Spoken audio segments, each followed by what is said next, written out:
So obviously, we're going to talk about the book. If you have not already, for some reason, go ahead and pull that out. I like to give you the rundown before we get into everything. So to begin with, we're going to talk about, for the most part, chapters 9 and 10. Hopefully you're able to read that for today. If not, class is going to be less fun for all of us. After that, oh, somebody left that on. That's not good for anything. Sorry. You can't see it, but the light is definitely bright in your eyes when you're up here.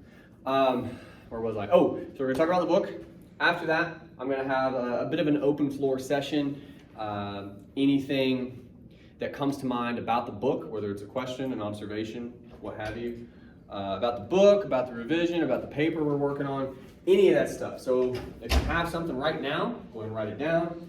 If anything, as I said, comes to you, sort of in the midst of us talking, write it down. We'll have a bit of class at the end where you can ask me. Okay, to begin with. This is in chapter 9. I want to talk about Rumford first. 236 in the regular sized book. Anybody here? Oh, you have the tiny book, don't you? Oh no, is that regular? God, my eyes are terrible. Does anybody have the tiny book? Nobody? Somebody out there might. If you're in the smaller book, we're only, I think, like Yeah, if you find the beginning of chapter 9, you flip a couple pages till we meet Rumford. That's where we're at. Rumford, of course, is in the Veterans Hospital with Billy. We're going to talk about him a pretty good bit here, like we do with all the characters in the book, with no real exceptions I can think of. We find out a bit about Rumford when we meet him. We get some backstory. So like we've done with everybody else, I want to talk about that first. The paragraph we're on, he bores the hell out of me. We're going to start there. That quotation, by the way, from Rumford, he's talking about Billy. More on that in a second. Anyway, he bores the hell out of me, Rumford replied boomingly. All he does in his sleep is quit and surrender and apologize and ask to be left alone. Again, this is Billy. That sounds a lot like Billy. Rumford was a retired brigadier general in the Air Force Reserve, the official Air Force historian, a full professor, the author of 26 books, a multimillionaire since birth, and one of the great competitive sailors of all time. His most popular book was about sex and strenuous athletics for men over 65. Now we quoted Teddy Roosevelt's banana quotation, pretty famous. On the adjoining page, Rumford ordered her, this is Lily, his wife, to sit down and read the Truman Statement now. He didn't know that she couldn't read much. He knew very little about her, except that she was one more public demonstration that he was a Superman. This is our introduction to Rumford, right? And again, we're going to talk more about him, but first I want to talk about him, sort of on his own. Did you guys pick anything out here of these two paragraphs? Any details strike you as potentially interesting, odd, worth thinking about when it comes to Rumford? Kind of, I don't want to say he's kind of a jerk, but I mean, What leads you to that? Doesn't know much about his wife, despite the fact that he's married to her. Anybody remember, he's had a couple before her. Anybody remember what number wife she is? She's his 5th wife. And look, I'm not trying to judge, but that feels high. That feels high. Yeah. Does anybody know how old Rumford is? He's 70. And she's like, didn't she say that she was like 23? She's 23. And again, love is love, but ew. It's a little, you know. I mean, most of you are in the neighborhood of 23, so now you're married to a 70-year-old. Exactly. Anyway, but look, I say love is love. Does that have, given what we hear about Rumford, does that have anything to do with their marriage, do you think? We get a little bit about, first of all, he doesn't know that she can't read well. That feels telling. What does that tell us about their relationship? He doesn't know she can read well, can't read well. Doesn't know anything about her. Good. That's just one of those things that would come up You know what I'm saying? Like maybe you're at a restaurant or something. You're like, what do you want? And she's like, grilled cheese? Bitch, can you read the menu? Like it would come up. You would know. You would know if you knew her at all. And that's just one of those things, again, you kind of figure you marry, you get to know somebody. It's usually a good idea. It's usually a good idea. So that tells us a little bit, right? What else? Because, I mean, we're going to talk more about Rumford as an individual, but we can talk about his marriage first. He's 70, she's 23. Does that tell you anything? I'm asking. Does that resonate with you at all, that age gap? How so? Do you have suspicions related to that age gap? I see several of you nodding. I'm just curious. Yes. Okay. Well, what do you assume? We'll talk about whether or not it's a fair assumption. Okay, but what do you assume given that age gap? She knows he's healthy. She knows. Was that huh? She knows he's got money. She's not in it for love. She's in it for No? what she can get. Maybe. Maybe, I mean. Yeah. Well, why does he do it then? He would probably assume something similar, right? It makes him feel younger. Huh? She's probably good looking, but not very bright. It says her IQ isn't great. It says she can't read well. And again, on 237, he, being Rumford, knew very little about her except that she was one more public demonstration that he was a Superman. What is she for him? Public demonstration that he's a Superman. What does that even mean? Do you think? She idolizes him for being a warrior. I mean, that can be part of it, but that's not how I read this. Demonstration that he's... It makes him look better. How so? Because he's an older man and he has a 23-year-old. Look what I got. She's a trophy. Right? Little trophy wife. For sure. That tells us a little bit about this guy and the way he sees the world, you know. Now, we can talk about him as an individual, though. We get that on 236. This paragraph, he bores the hell out of me. We get a list, all kinds of things. Anything stand out to you there on that list? Might help us understand him a little bit more. Or, again, even before that, just the way he talks about Billy, I think tells us a pretty good deal, right? What do you think his opinion of Billy is based upon these two quotations? He bores the hell out of me. All he does in his sleep is quit and surrender and apologize and ask to be left alone. You saying that he's weak? Yeah. What do you think? That's good. What do you think his opinion of Billy's weakness is, given the way that he talks about it? He wasn't a soldier. Huh? He just wasn't a soldier. He doesn't believe, because even here in a couple pages, Billy's going to try to tell him, and he won't believe him. Right? Yeah. Yeah.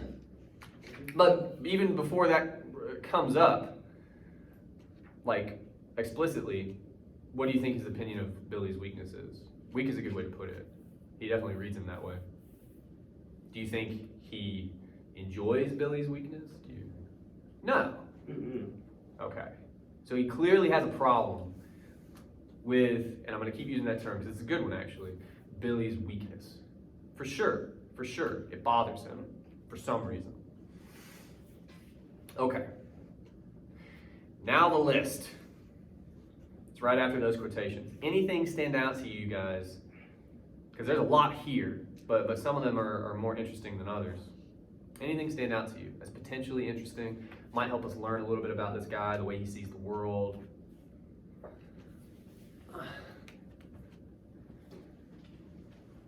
I would say one of the greatest competitive sailors of all time. Well, we can talk about those in tandem. So before we get there, a little bit of why do you say he's rich? This is easy, but we gotta. This is a billionaire from birth. That's Multi-millionaire since birth, right? I don't mean to say anything here, but you know, some people have a different perspective of things when they're rich.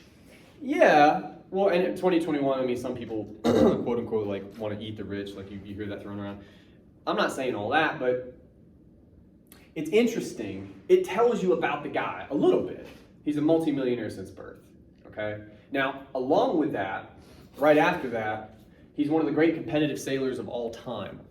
My question to you guys is, just show of hands, who else here other than me is into competitive sailing? Who's like, saw an eyebrow from JB, yeah, exactly. No. Why not?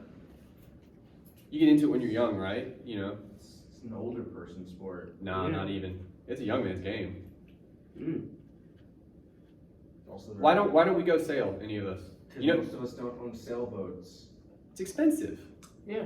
It's exorbitantly expensive. Some schools have sailing programs. Stanford, USC, some of the Ivy League. You need money. You can't just have a pickup sailing competition with your boys, you know? Doesn't work that way.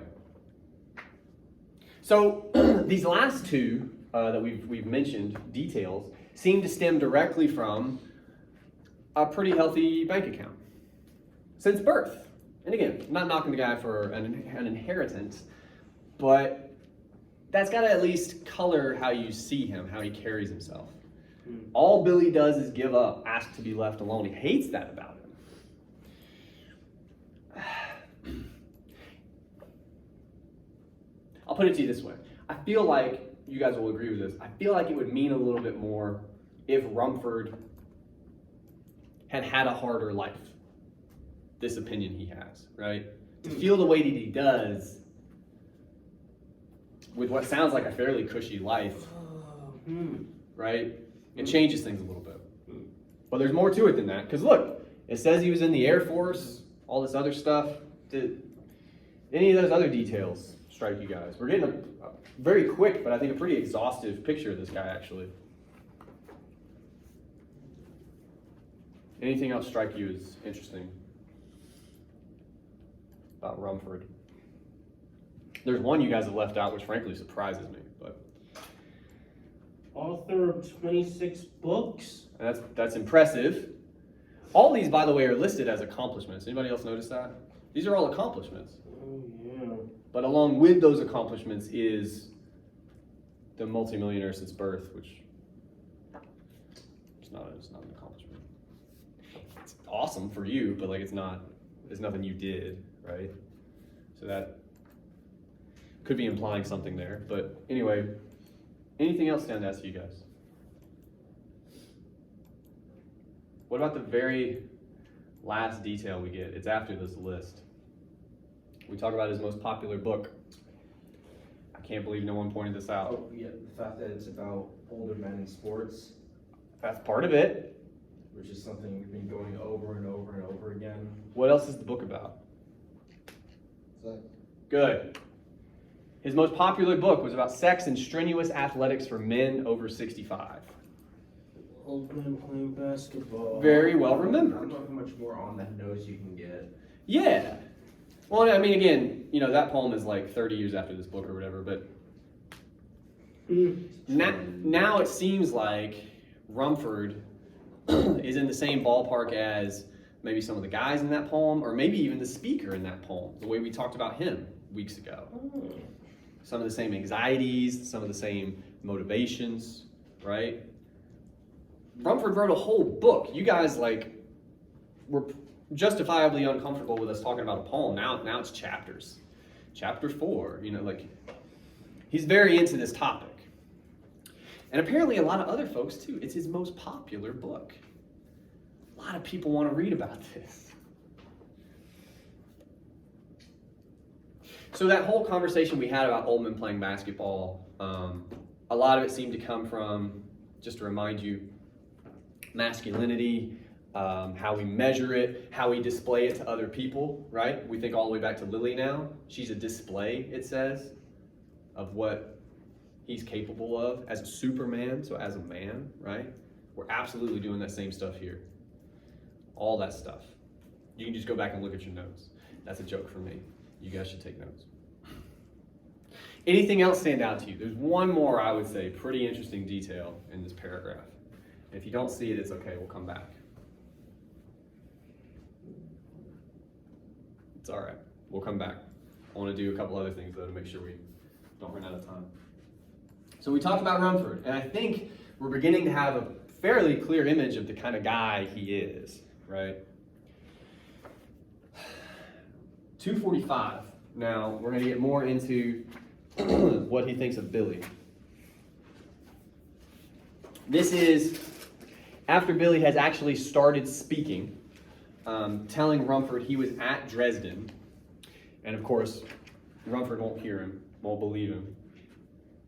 The first time, the narrator says, it was difficult for Rumford to take Billy seriously, since Rumford had so long considered Billy a repulsive non-person who would be much better off dead. Now with Billy speaking clearly and to the point, Rumford's ears wanted to treat the words as a foreign language that was not worth learning.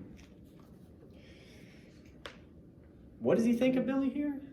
The description we get? How does he view him? A repulsive dumb person who's much better off dead. Yeah. What does that sound like to you guys? Sounds like he's saying that he's saying that Billy's so weak he would be like much better being dead out in the war instead of coming back alive in the hospital. I mean, war, I don't know, but yeah, he wants him to no longer exist. He actually wants him to die. That would be better for him. That's pretty strong. That's pretty strong. It says after that, it's like he speaks a foreign language that Rumford doesn't want to bother learning, right? Mm. So he's like from another place that like he doesn't even want to try to understand. It sounds like Rumford's kind of a jerk. Well, sure. Yeah. Wishing death upon people will often, it's not a good look, you know? Although God knows I've probably done it. I hate a lot too. 246 and 247. These are, to help you guys a little bit, Okay. we're doing the same thing we just did in the paragraph we just read. We are again going to focus on Rumford as the narrator and talk about what he thinks of Billy.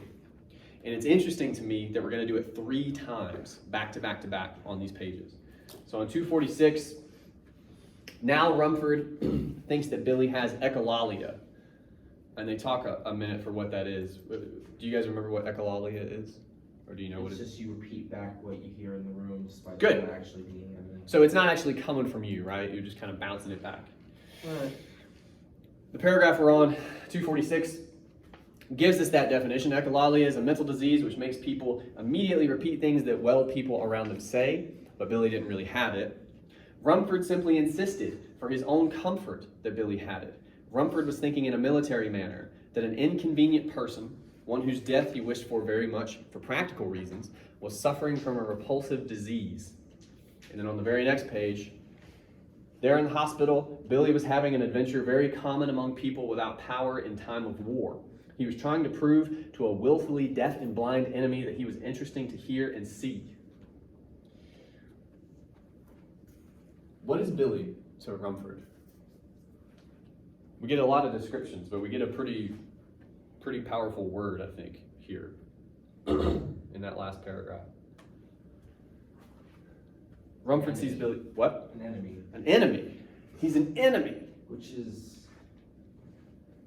I mean, I really don't get it why Billy is so naturally repulsive to people. Well, we're gonna talk about it now, actually, a little bit. At least within the context of Rumford. Rumford is not everybody, but I think he's actually more applicable than we might realize. Why do you guys think, and we've talked about it a little bit, but there could be more to it. Why do you guys think Rumford, well, let's back up for just a second. What is an enemy? Let's talk about that before we get to Rumford and Billy. What does it mean in the way we're using it here to see someone as an enemy? Person that does you wrong? In a way, or I suppose more specifically a person who could. Do something wrong to you or Right. hurt someone. So you see them as what? Right. Good. And again, it's only natural to do what when it comes to a threat? Protect. Defend. To defend yourself. Yeah. So now we're suggesting, in a way, Rumford sees Billy as a threat, which, by the way, it's a little bit funny to talk about Billy as a threat.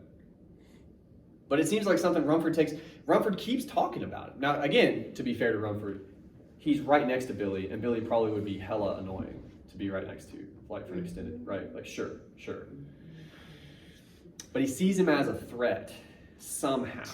He has to defend himself somehow against Billy and whatever Billy represents to Rumford. So then the question becomes, in what way do you think Billy is a threat? Threat to probably Rumford himself? Yeah. No, you guys are kind of saying the same thing. What'd you say right there? Just to be a man, his masculinity towards the way he is as a person to what Rumford is. Why do you- What he describes as a man, what he thinks a man should be like himself.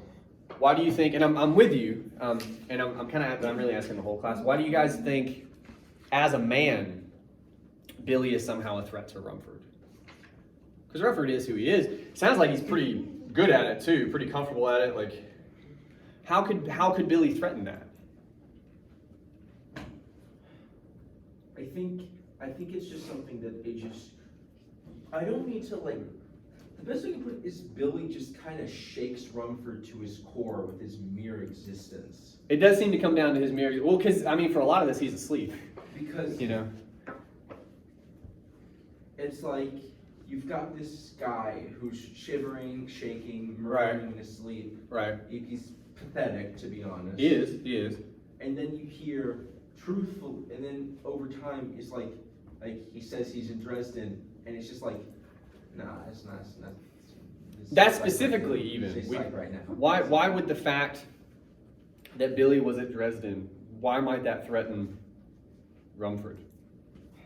I think that could absolutely be part of it. I mean, he did say he was the captain of the Air Force. It's a brigadier general. Brigadier Yeah. General, right? Was he in the Air Force? Go check. Yeah. Yep, he was. Go Air check. Force Reserve and official Air Force Oh, historian. He's in the reserve, and he's the official historian, and a full professor, and a millionaire since birth. And he wrote 26 books. Not even rich. Now I know how you guys feel about writing papers, 3-4 pages. That does sound rough. I don't think with Rumford, it's just like, No, slow down, slow down. it's, 26 books takes a long time. yeah, Yeah. and the guy is 70. Sure. He was not in the Air Force. What was he in? The reserve.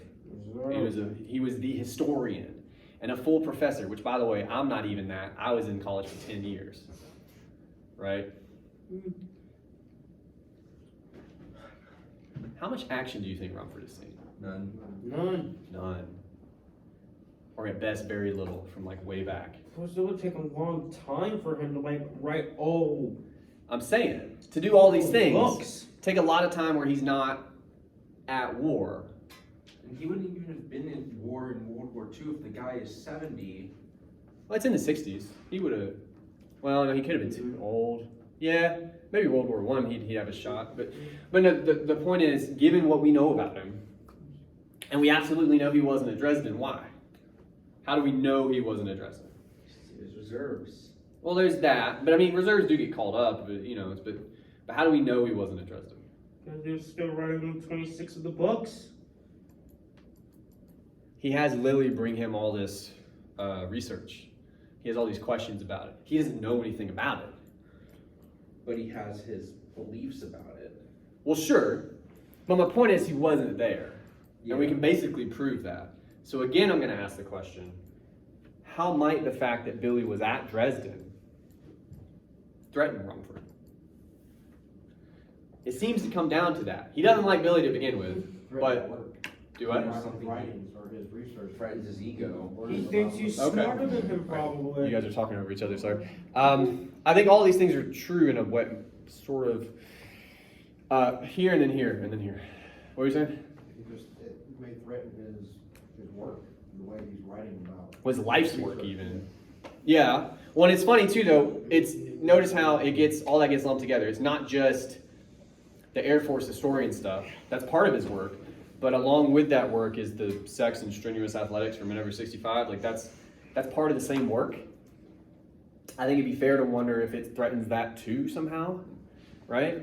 It's kind of interesting. What were you saying, Dalton? I think it threatens both his ego and his expectations. Expectations of what? Tell me this thing survived Dresden? Billy. Really? So you're saying Billy doesn't align with Rumford's expectations, his narrative Yeah. of the kind of person who would have lived through Dresden. I mean, we've been talking about all of these, what we believe someone, with stories of like what their story is or what their narrative is, how they believe things went down. You got a guy here who's written 26 books. He's a historian. He's writing the narrative. He's writing. It says he's the Air Force historian. So like, people, whatever he says, that's what happened. Like, that comes from Dresden's him. a somewhat important topic to him, I imagine, especially given the fact that this is post-World War II. Yeah, but Billy seems to kind of fly in the face of all that.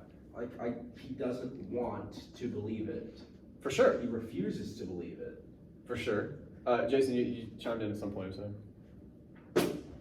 That's all good. Yeah, what's up, man? I say like he threatens his masculinity. It does. No, and that's kind of what we're coming at, right? Yeah. I think it's all of these things. But again, what's interesting in Rumford, probably more than anybody else in the book, I mean, he's the most masculine in, like, I would say a more positive way than Lazaro, for obvious reasons. But he does want Billy dead. Like, he's not going to pull the trigger, but I don't know he would stop anybody type of thing. Really? But now those things are joined, right? His narrative about war and how it works, or how it should work, right, gets threatened by Billy's existence. And that seems joined at the hip with his I saw somebody disappear past the door. His narrative about masculinity, that's threatened too, at the same time, by Billy's existence. No matter what Billy might say or do, he is, by all technicalities, a man, you know. But not one Rumford's ever seen, you know, not one he's going to acknowledge. I think he's a threat in that way too. Just by existing, he proves what about Rumford's worldview? That other things are possible, I guess? Is that it? Like, I'm asking. Like, is that what's threatening? Probably that might be the case, because I think it's part of it. I'm wondering if that's all of it. Because again, to Rumford, Billy is kind of nothing, you know? yeah, because he comes from like a very rich family, and he has all this knowledge, and he's like, Well, and what's funny about that, all his knowledge is received. He's not done it. Yeah. I think that's got to be at the heart of the issue for Rumford here. Billy keeps saying he was at Dresden. Rumford does not want to hear that. It ruins his. Well, like you said, he's never seen much combat. Yeah. Really. He has no idea what war is like. He can study it all. No he wants. firsthand. He can study it all he wants. He can Yeah. be brigadier general, main historian of the entire Air Force. He ain't seen blood. He ain't seen blood. Yeah. And I think that's part of it. I think he that doesn't threatens it. understand that this is what war does to people, and he doesn't want to believe that that's what war does to people with Billy. Why do you think that is? Because it's back to, you know, Frank Sinatra, Yeah. writing his book. You want to jump in, Jason? John Wayne. On his point though, it's Yeah. more along the lines of, he doesn't want to think that that's what war can do to a man of his masculinity. Bringing him back to this type of person from a war that, what he imagines, like the book says, the guy looks like Teddy Roosevelt, so he's a powerful individual. And it should shape you like it did Teddy. Teddy came back and fucking became president. Like, it was a very different Yeah, experience. but Teddy was a high-functioning schizophrenic. Well, but we're not getting there. But the point is, yeah, we have that narrative, is what you're saying. Yes. And it should, It should carry every that way, but it's not. He sees Billy the way he is. and he disproves the And narrative. it's strengthening it, and it's throwing him all off. Good. And that's why he's a threat. And the other point I want to underscore is, I think those things are joined.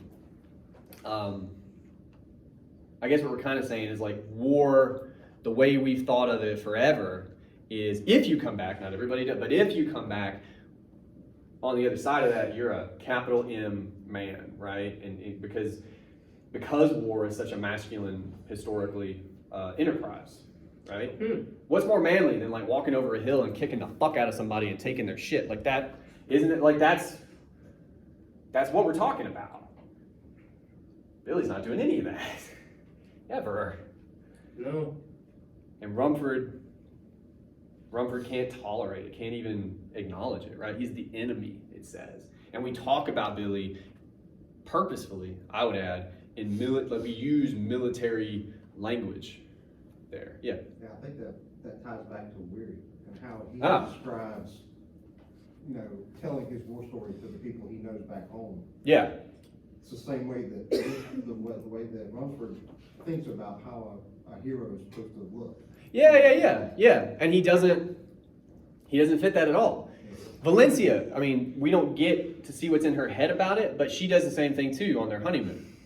It's kind of implied she sees Billy along the same lines that Rumford wants to, right? But Rumford sees him for what he is, whereas Valencia can't. And again, it's funny for us because we're like, Billy is not that guy. Whatever, he's not that guy. Yeah. This is operating on all these people. Good. All right. That was a much livelier discussion than I thought it would be. I appreciate it, guys. All right. Real quick, we got to move. We have to talk about the two endings to the book, and there are two, which I think makes total sense for a book like this, as wacky as it is. 266. It's the very end of chapter 9. I say there's two endings because 1 and 10, that's the narrator. So the real end of the book is the end of chapter 10 because there's no more pages. But 2 and 9, that is the story, quote unquote, that the narrator's telling. So chapter 9 feels like an ending too, I think. What interested me about this, I'm gonna ask you guys a super open-ended question. I usually don't do this, but I am curious.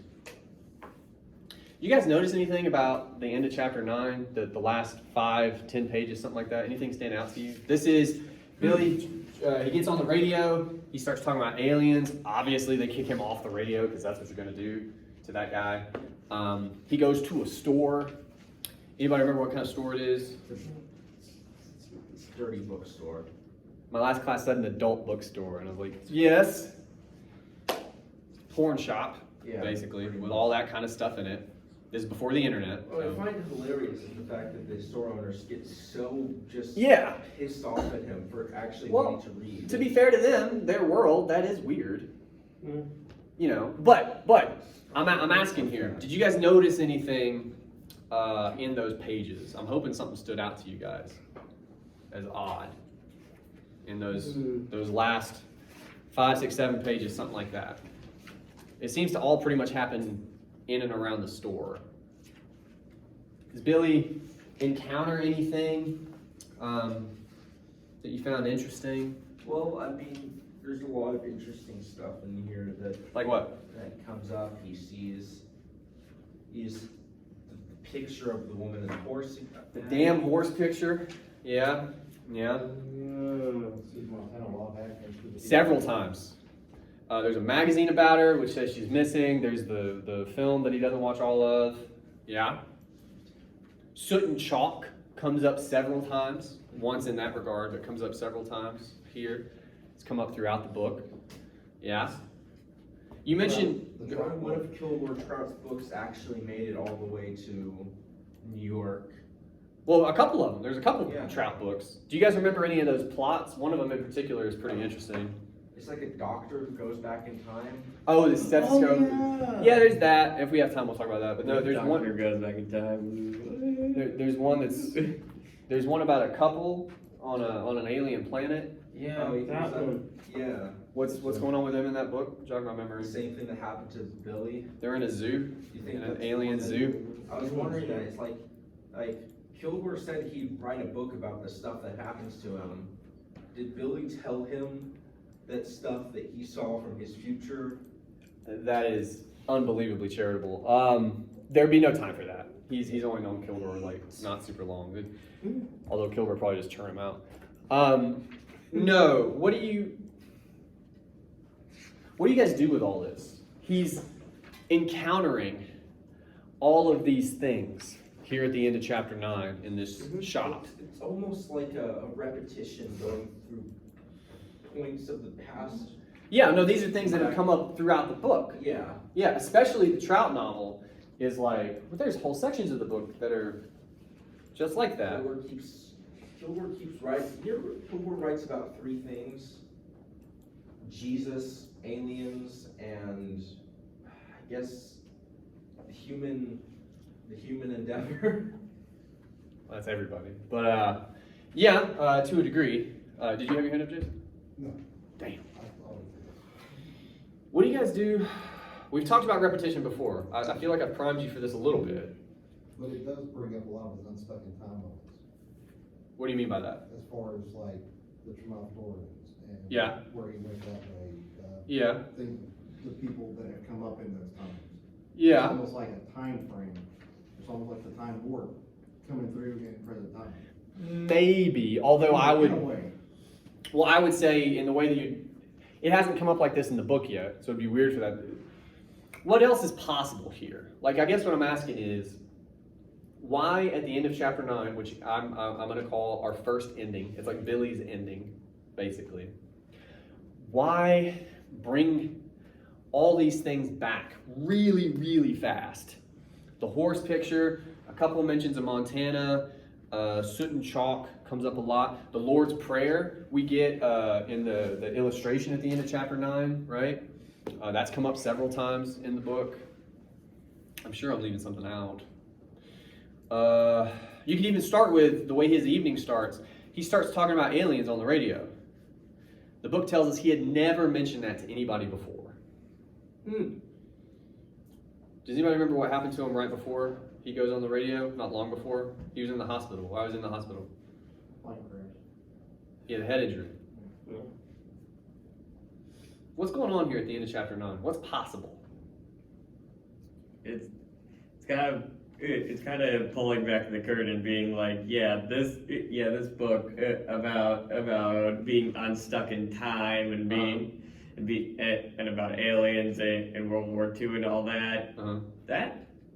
That's just the ravings of a man who's been.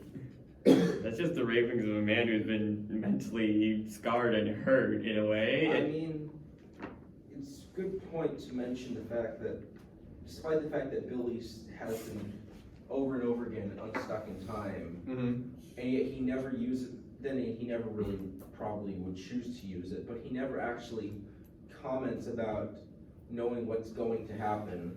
Yeah. Like, he has the ability to see forward and backward in time, but he has no foresight. Or he has foresight, he just doesn't care enough to use it. Yeah, well, I mean, he would say he can't, right? But what are we saying? I mean, and Aaron basically getting at this. What are we saying is possible about Billy being unstuck in time? What Is that when Billy's head injury came in, that he thought of these aliens because of the head injury and made him possibly go back and forth in time? I mean, it doesn't help his case that he never mentioned it before, right? He's in this shop where he sees Montana, he sees the pony picture, he sees a couple things that like have been keep coming up throughout the book. It's possible that a lot of the unstuck in time business is what? Just Memories. fake memories. You guys get unstuck in time all the time. Some of you are doing it right now. You're like, this class is so boring. Remember that time when I was 12? That was cool, right? Like, we do it all the time. You do it all the time. You can't always choose either, but we do it. Now, here's what's interesting though. The book, the narrator, never says clearly this is because Billy, blah, blah, blah, had that head injury. Does not do that. Does not offer us an answer. All I want you to see is it's entirely possible Billy had an awful head injury that he, I guess, physically recovered from, coupled with what is likely some very deep trauma, you know? And that has manifested in the bananas book we just read with aliens and all the other stuff. That's possible. The other possibility is that it's true in the book. I mean, they do talk about that when Billy dies, like, society has turned into like a dystopian sci-fi. There's 20 different zones. Do what? There's like 20 different zones in the United States. Yeah, it's Across balkanized. the 3 international borders. Yeah, well, I mean, fuck, it feels like we're heading toward that sometimes. But the point is, the book never says Billy's crazy or he's not. It just puts it in front of you and says, what do you think? Basically, it's up to you. Do you think he was actually telling the truth, Well, or did you think that? Or I wouldn't even go that far. I wouldn't say it's up to you. My point is, there's no clear answer. My question is, what kind of an ending is that? an It's open-ended the one? most messed up ending that I have ever heard of. It's not satisfying, right? Yeah, Yeah. Like it's not like a clear picture. It's just pinpointing like, okay, so this happened. So all right, here's the ending, but also we're gonna put a little bit of beginning there to Yeah. make it look like I'm like. Well, Well, you guys know, has anybody ever seen Inception? I know it's an old reference. You know, he spins the top at the end to know if he's in a dream or not, and you just watch it spinning at the end, so you don't know. ambiguity. I've seen so many articles, people talking about the way the top wobbles, or like trying to. Now we know the answer. We know what the real answer is. People are invested in clear endings, clear answers. We care. It matters. Because life doesn't give us many clear endings. It gives you one. But again, the question would be, why do you think he's not going to give us that here at the end of chapter 9? He's not going to give us. And if, by the way, if you want to, we're going to talk about it in a second. The end of the book We don't deserve it. is a bird. It's just a Yeah. Yeah. Go ahead. That's not the point. Okay. What do you mean? Point, yeah. It's not the point to have a clear and concise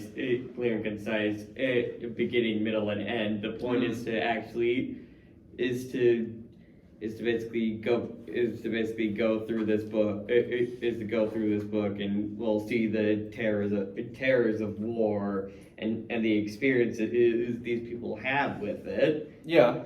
Well, we can have that with an ending, though, right? Couldn't I we? mean, he already said what the book was going to end with. Pootie with. Yep. What's up? To get ended with. Yeah. So I mean, Yeah.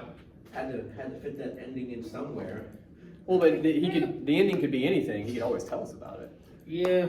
We got some But the best way I can say is that like, ending's not satisfying. I mean, Yeah. war's not satisfying. A lot of people seem satisfied with it. I'm just saying, why do you, like, given what we know about the narrator, why do you think he does that? He ends it this way. Because we could end it any old way. I mean, he talks about in the first chapter what the book is going to be on. Mm-hmm. He gets through all that, and now we're at the end of it. So it's like, okay, that wraps things up. Yeah, but again, like, what does it do to you as a reader? I'm asking you to put on your rhetorical analysis hat a little bit. I mean, I chuckled. Yeah. What? And I might be psycho. Well, I mean, I'm just thinking, here, we'll table this for a second. This is part of a larger conversation we can go ahead and have. Okay. Thinking about the end of chapter 10, which is, I call it the second ending. It's the real end of the book because, again, there are no more pages. First of all, we end like we say we will, which is the bird, which is, again, it's a shrug. It's like, here's the end of the book. I think this is more funny, is in the first chapter he talks about throughout the entire book, Edgar Derby's gonna get shot. Yeah. Derby, he says it's gonna be the climax. Yeah, And Oh yeah. It's just like, oh yeah, he got shot. it's very quick. It's at the end. Do you have a hand up? Oh, you just drink dangerously. Oh, okay. I'm sorry, I didn't mean to do that to you. I'm glad that I did. Yeah. It's so I'm gonna- absurd. I'm going to talk to you guys real quick about narrative, all right? I don't get to teach it a lot because there's people probably more qualified than me. I occasionally get to teach creative writing. This is how narrative works, classically speaking. It's called Freytag's Triangle. I want you to realize real quick, a guy named Freytag proposed this and people were like, oh, you're so right, we'll put your name on it. It's almost not even worth pointing out to you, but I want you to know. Narratives are built like this, all right? Okay. This is the beginning. This is what's called the rising action. We know what that is. What's that? That's the climax. This is called the denouement, which is just the ending. After Iron Man snaps, obviously that's the climax of the movie. What do we have? 10 more minutes? Yeah. Something like that? 15 at the most? We're done. We all need to pee. We saw what we needed to see. You get out fast. This is how narrative works. What does it do? We'll start with that because, again, the narrator tells us in chapter 1 that's going to be the climax. Not only does it come right at the end, which according to this is where it's roundabout supposed to be, right? How'd you guys react to that climax when you got there? What was your response to Derby being shot? Oh, that happened. Yeah. Yeah. Isn't It's that? like the author of the book has done the whole time. Oh, well, it happened. Well, what do you mean by that? Like, The whole time, every time death comes, and so on. oh, that's true. That's true. But now you're kind of reacting that way, right? Like it's interesting. Why do you think we react like that? We've been conditioned to How so? by the book. How so? Because you start reading it over, you see how much the Billy doesn't care, and the narrator doesn't care about people that. Well, there's some of that, Actually, but don't what with care. Derby specifically, He kept hyping it up. does he hype it up? He keeps mentioning it. That's different. That's different. He keeps it Right. stuck in your mind, so you look out for it. You know it's coming. Yeah. It's Part of a Chekhov's climax. gun. Look, we get pissed off, or at least I do, with spoilers, right? We're familiar with the term. I haven't bothered watching John Wick because my wife watched it one day and told me about the twist. Some of you know what I'm talking about. It's related to one of the main characters. If you haven't seen it, I don't want to spoil it. I mean, it's probably great. But damn it, isn't that a big spoiler?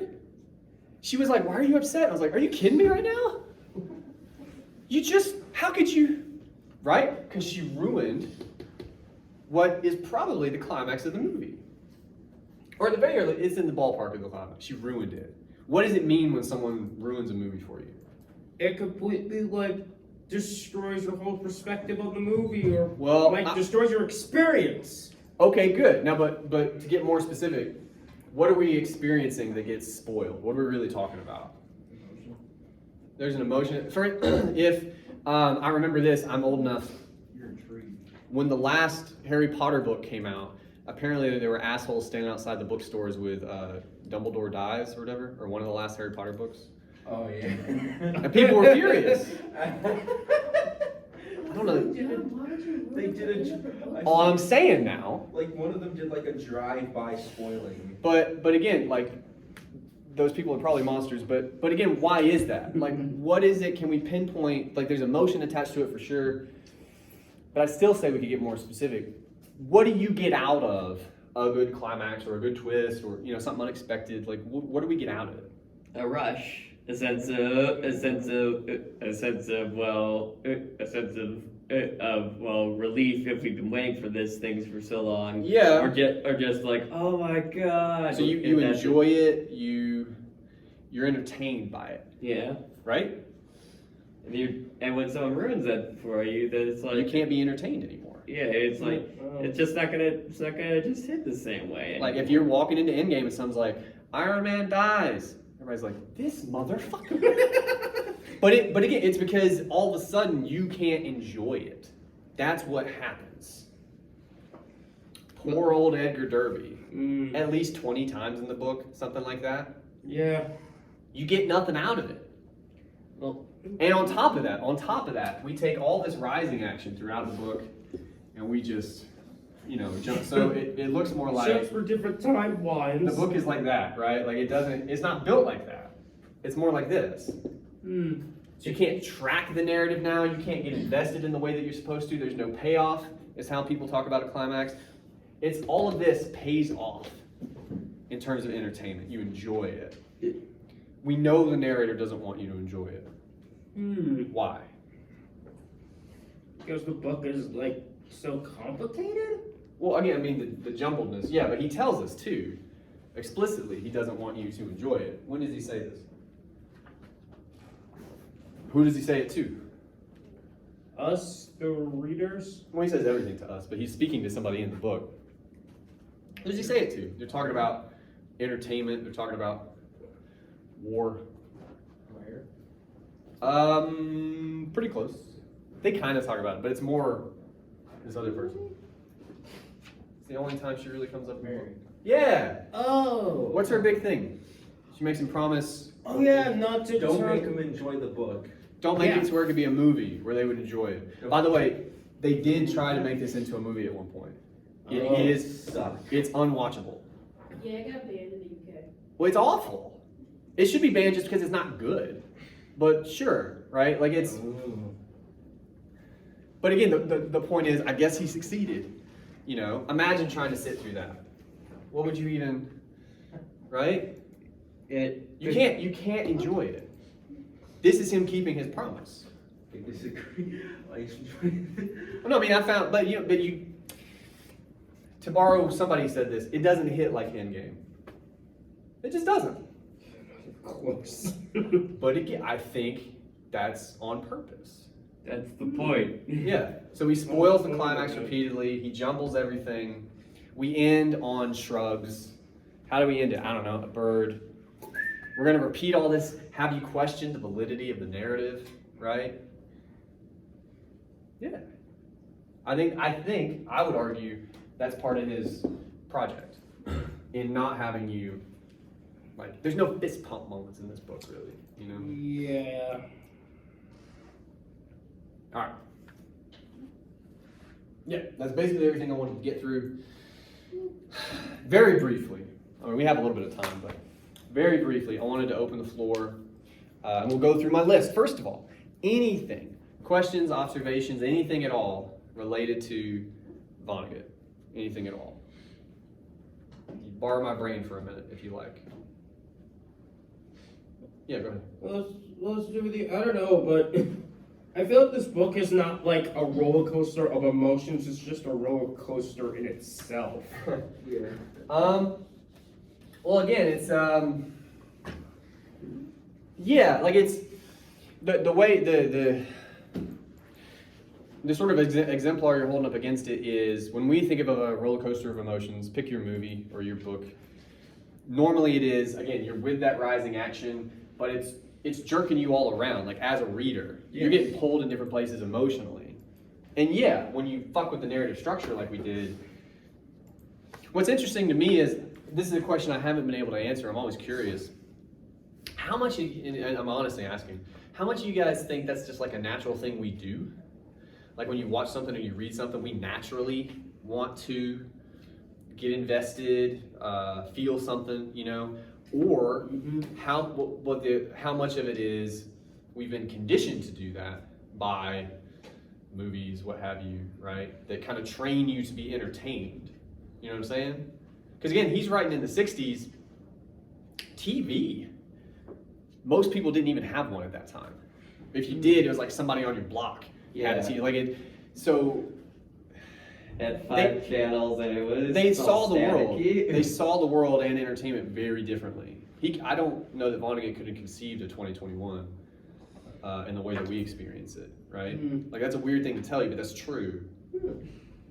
So it just, I wonder how much of it is, even today there's studies on attention spans. I'm sure someone's told you this, you may not have been paying attention, it's a joke for me. But how much it's gone down, like due to the internet, phones, TikTok, you know, if it's longer than 7 seconds, get it off my screen, like that sort of thing. Social media. Well, and again, it's my point is this stuff shapes us, right? He's worried about movies. He's worried about 2-hour, 3-hour epics, changing people's minds, you know?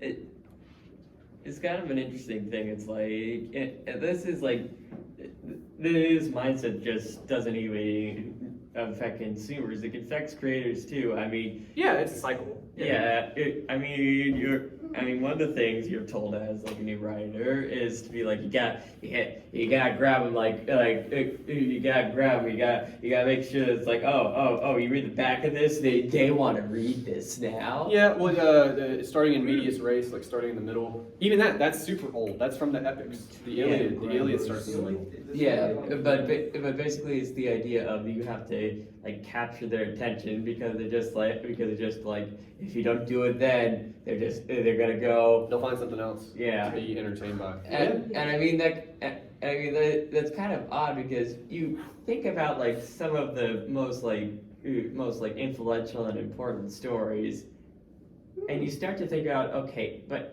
how do they actually start? Like say Lord of the Rings, like it doesn't. Like in the movie, it starts out with a big like grand epic battle, like explaining like where the ring came from and all that. Yeah. But in the book, it's just explaining like the quiet life of a hobbit and like the mysterious ring that. Well, what you could say to that, I mean, now we're in very nerdy territory, but you may know this. I don't. When did the books originally come out? Wasn't it like the 30s or something? They're old. They're very old. The original Hobbit came out 1937. Okay, there you go. So we're talking about different audiences. Mhm. People in the 30s might have seen a couple movies, More plays. maybe more likely plays. Very different bar, I guess, I'd say right? more books like that set the norm for what we wanted in the Well, narrative. but in the 2000s, that's a totally different audience. But then again, we should also respect and stand that, you can still, all these years later, you can still respect the same narrative. Some people can. But the best way I can put this book at is, and I could be wrong on this, Okay. Kurt Vonnegut doesn't care too much if you read this book or not. Yeah, I don't know. I mean, we can't get him on the phone now He because was he's writing dead. it, at least I think. It's like, you read it, great, you don't, so it goes. I think he would want people to read it. I do. I don't. I mean, with what I know of him, I think he might be somewhat ambivalent about the response to it. One of his famous rules for writing was, I'm going to paraphrase, but like target your audience. Don't quote unquote open a window and make love to the world, because then you're not writing for anyone. Dang. So I think he would want some people to read it. He may not be. To get at what you're saying, I don't think he's under the misconception that his book would be for everyone or speak to everyone or anything like that. I don't think he thinks that's possible, like in a meaningful way. But this book does, and I guess the reason why I liked it so much is it just feels, despite all the fantastical elements of it, Sure. it's unconstitutionally real. In what respect? Because there's some pretty wacky shit in it. Just a very honest perspective of things. I'm not disagreeing with you, to an extent. But again, what's weird about that, there's a real tension in the book between the kind of honest observation you're talking about alongside It's like- plunger aliens But and, it's one of those things where, like, even with the honest side of things, it's like you aren't sure whether or not he's. I'm just gonna say, like, this is either one of the most complexly, fascinatingly made shitposts of literature ever, yeah, or you get a lot of that in the 60s. or if it's it's very divisive. It could Because be. it balances like real honest introspection and deep meta thought Yeah, with just nonsense. Kind of. nonsense, and even in some ways mixing the two together Yeah. to where it makes you think deep and then comes out with something that just makes you feel silly for thinking that. I don't know if it makes you feel silly, but it. No. What do you have, Jason? Also, that an adult. Yeah. In his aspect, what he's talking about. Yeah. I think he's trying to make you think and see that not everybody comes back the way that you perceive them For sure. to, for more. Yeah. For sure. He's trying to let you know that, look, this might be an anti-war book, but for the people who is reading this this is what can happen. Yeah. You take the guy like Billy that comes back, we regard it like that. He Yeah. has all these mental problems. Yeah. And war does that to people. And again, what's great, I mean, specifically because we talked about it today, Rumford, who is the historian, he writes the books that all of us who haven't seen it are going to read or study and take for the truth. Like, this is how it was, right? He won't see it. That feels purposeful. Billy, people like him, they don't fit into the narrative. We're not interested in that. We want the stuff that conforms to what we expect, what we assume. Saved prototypes. Yeah. And he's using Rumsfeld as a population.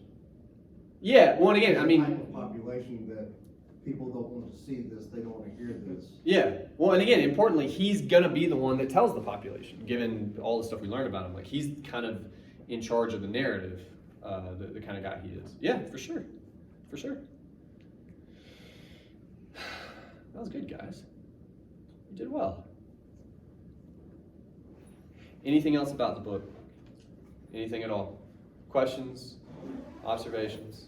I just want to make sure, because we're gonna put it down after this to a degree. But I don't know, when I'm thinking about writing it, I really want to write about the comedy of it. And just how, like, you get a sense of a very strange sense of humor. It's just about how unconditionally, I don't want to say mean, just apathetic this book is. Well, it's a couple things about that. It's so apathetic that you actually, at least I found myself laughing. Like, when Yeah. it says that, like, when it just passes over the fact that this thing that they've been building up with Edgar Derby getting killed, Yeah. I just like, I laughed. I chuckled like a crazy person. Well, that's fair. A couple things. This will actually work as a nice segue to the paper, right? That's part of what we'll talk about too. First of all, what you're talking about is dark comedy, black humor, gallows humor. You'll hear it talked about like that. It's a joke that has some bite to it or some sadness, but it's still a joke. He does that a lot. And people have absolutely written about Vonnegut's use of that kind of humor specifically. And when it comes to the paper, I just want to remind you guys, we're going to get rolling on this week. The way I often describe this paper is it's a glorified book report. Okay? We have finished the book now. We've talked about all kinds of ideas in it, arguments, what have you. You do not have to talk about all of those in your paper. You don't have room. But if you think back to what we did with John Oliver, we had the thing up here, right? College athletes should be paid, they shouldn't. We had all the ideas and we just found intersections where they spoke to each other. You'll do something similar with Vonnegut and Jarvis and then two sources you find, okay? So for instance, Jarvis specifically talks about Vonnegut, that's gonna help. She talks a lot about war. She talks a little bit about masculinity. She talks a little bit about narrative structure, which is what we talked about today. Any and all of that is going to be fair game when it comes to this paper. And putting, as I'm going to keep saying to you, these texts into conversation, right?